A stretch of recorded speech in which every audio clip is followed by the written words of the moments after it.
Kapan waktu yang pas buat mulai investasi? Bulan depan atau tahun depan? Mulai investasi pakai modal berapa? Dan instrumen apa yang cocok buat kita sebagai pemula?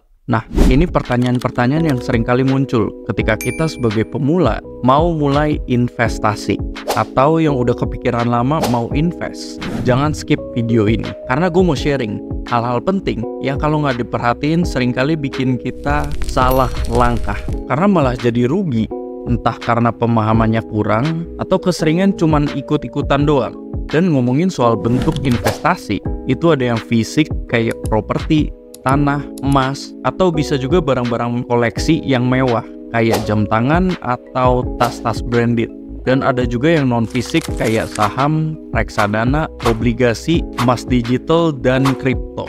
Nah, di sini kita bakalan bahas investasi yang non-fisik karena aksesnya lebih mudah, bisa lewat platform digital. Dan yang kedua, lebih mudah juga buat dipelajari. Memang benar, yang namanya investasi, semakin besar modal kita, returnnya semakin tinggi juga. Dan kalau ditanya waktu yang tepat kapan buat mulai investasi, itu bisa kita lakuin kapanpun. Semakin cepat semakin baik. Kalian bisa mulai belajar investasi dari nominal kecil dulu. Toh udah banyak banget platform yang nawarin supaya kita bisa investasi dengan modal yang relatif kecil. Kayak reksadana mulai dari 100.000 dan invest emas digital mulai dari 10.000 aja. Tujuannya biar kita sebagai pemula paham konsepnya dulu, bisa pelajari dulu. Dan video ini gue bagi jadi 4 chapter, yang mana setiap chapternya itu gue ambil dari keresahan dan pertanyaan kita sebagai orang yang mau mulai invest. Sekarang kita langsung masuk aja ke chapter yang pertama. Ini pertanyaan yang paling basic banget. Kenapa kalian belum subscribe? Cari tahu tujuan investasi. Di sini harus jelas dulu, apa sih yang kalian mau dapetin dari investasi ini? Contoh, buat renov rumah, biaya pendidikan anak, atau beli kendaraan baru. Dan yang kebayang di otak kita, kalau investasi itu uangnya bakalan berlipat ganda. Jadi uangnya itu kerja, bisa ngasilin nominal yang lain. Let's say kalian punya uang hasil kerja keras yang setiap bulannya cuma masuk rekening tabungan dan terkumpullah nilai 100 juta, entah buat modal nikah atau DP rumah. Tapi sebenarnya tujuan investasi itu adalah buat ngelawan inflasi. Coba kalian hitung-hitung, uang yang kalian simpen untuk tujuan tadi dalam beberapa tahun nilainya itu bakalan semakin kecil, atau bisa dibilang harga barang-barang semakin naik ya karena inflasi tadi itu. Dan belum lama ini gue nemu artikel kayak gini, yang artinya apa? Income atau pendapatan yang kita dapetin itu nggak cukup buat penuhin kebutuhan sehari-hari. Dan ini salah satu bukti dari inflasi yang semakin kita rasain. Biar ada gambarannya, gue kasih contoh kayak gini. Mobil Honda Brio di tahun 2019 itu tipe tertingginya RS CVT di angka sekitar 190 jutaan. Sedangkan di 2024 ini kita lihat tipe yang sama, RS CVT, itu di angka 233 jutaan. Kalau gue hitung-hitung, kenaikannya sekitar 43 jutaan atau 22,68% dari harga 5 tahun lalu. Kalian kebayang nggak? Dalam 5 tahun aja, perubahan harganya udah sejauh itu. Dan ini baru dari kendaraan, belum dari kesehatan, makanan, transportasi, dan lain-lain. Dan setelah tahu tujuannya, chapter selanjutnya kita ngebahas soal waktu. Berapa lama kalian mau capai goalsnya itu? Atau berapa lama jangka waktu kalian mau investasi? Penting buat tentuin jangka waktu investasi, karena secara psikologis, ini ngasih kejelasan untuk tujuan. Kalau kita investasi jangka pendek, itu fokusnya lebih ke komitmen sama goals finansialnya. Misalnya, mau nikah atau mau beli kendaraan. Jadi lebih fokus dan konsisten. Karena prinsip investasi itu compounding interest. Jadi bunga yang berbunga lagi. Pastinya untuk jangka pendek itu nggak bisa ngasih return yang maksimal. Beda halnya kalau kalian jangka panjang, kita bisa dapetin return yang maksimal. Dan di sini gue kasih contoh return investasi selama 1 tahun terakhir untuk 2 instrumen yang berbeda. Dan ini simulasinya, tapi pakai harga yang real ya, biar kalian ada gambaran juga. Dan kalau kita nabung rutin selama setahun, di Desember 2023 itu kita dapetin total 12 gram emas atau sama dengan 12.922.000 dari pembelian selama setahun. Dan di Februari 2024 kemarin, harganya udah naik. Total emasnya jadi 13.944.000 atau kenaikannya sekitar 7,90%. Dan kalau kita beli langsung 12 gram di Januari 2023, harga yang dibayar itu 12.312.000. Yang berarti kalau di bulan Februari 2024 totalnya udah 13.944.000. Kenaikan asetnya udah sekitar 13%. Dan gue juga kasih simulasi untuk saham blue chip yang punya kecenderungan lebih aman. Ini contohnya dari Bank BCA ya. Kalau kita nabung rutin selama setahun, di Desember 2023 kita dapetin total 12 lot. Itu senilai 10.742.000-an dari pembelian selama setahun. Dan di Februari 2024, nilai asetnya naik jadi 11.850.000. Yang berarti keuntungannya itu udah sekitar 10,31%.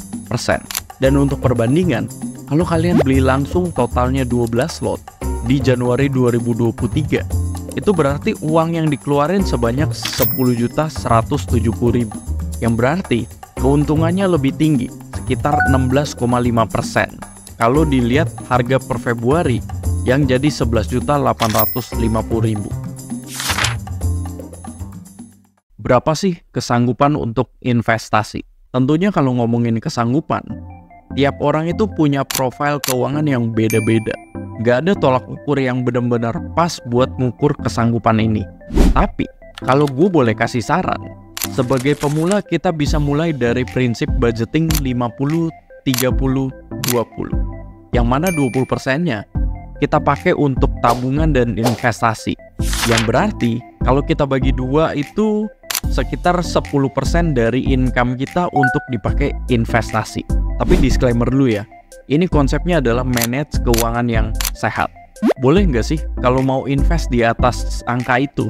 Mungkin kayak 50%, jawabannya itu boleh. Tapi dengan catatan, mungkin itu di tingkat income yang udah tinggi, yang mana untuk pengeluaran dan biaya kehidupan bulanan itu nggak sampai 50%. Mungkin cuma 20% sampai 30% dari penghasilan. Gue kasih analogi kayak gini. Biaya rata-rata untuk kebutuhan hidup di Jakarta itu sekitar 2 juta per bulan. Buat orang yang gajinya 10 juta, itu cuma 20%-nya. Tapi buat yang gajinya UMR, anggap di angka 5 jutaan. Itu sekitar 40%-nya. Jauh kan? Jadi ada baiknya kalau kalian mau gedein investasi, level income-nya itu harus dinaikin juga. Dan kita lanjut ke chapter selanjutnya, yang mana ini sebenarnya bisa dibilang yang paling penting, yaitu profil resiko. Dan ini jadi ketakutan terbesar buat banyak orang. Kalau kita ngomongin investasi, itu pasti ada resikonya. Gua akan coba bedah, gimana cara nentuin profil resiko kalian.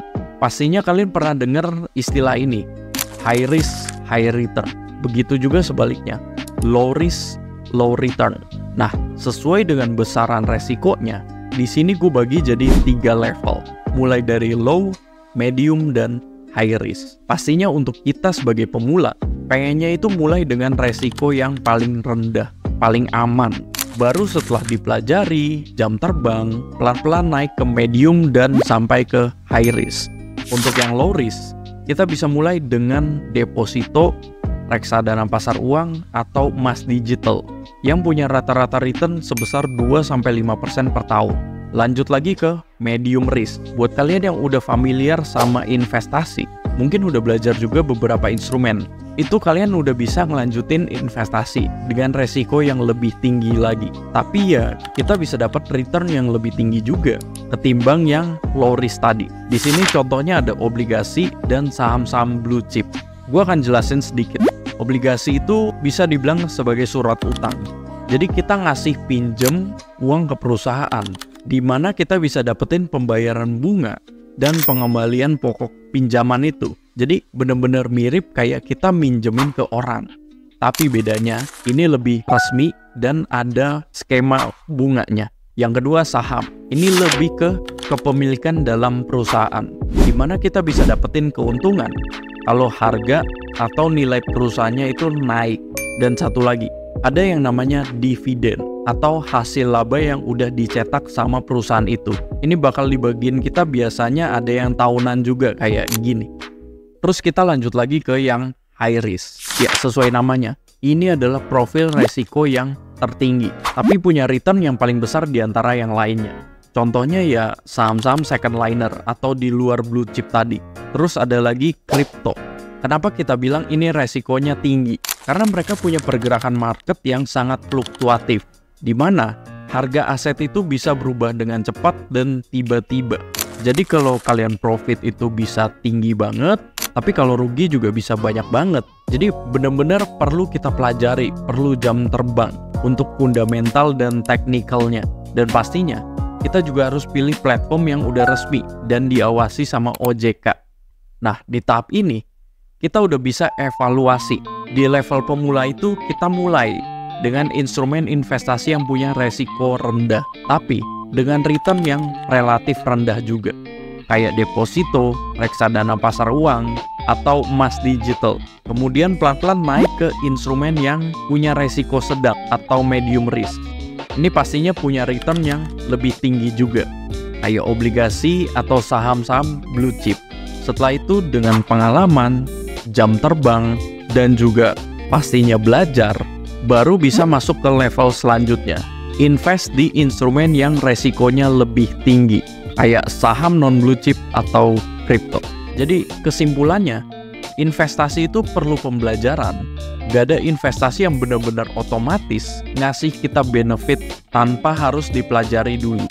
Jadi kalian bisa buat perubahan yang besar pakai satu langkah yang kecil dulu. Oke, sekian video dari gua. Like kalau kalian suka sama video ini, dislike aja kalau nggak suka. Gua Martius Japari, sampai ketemu di video selanjutnya.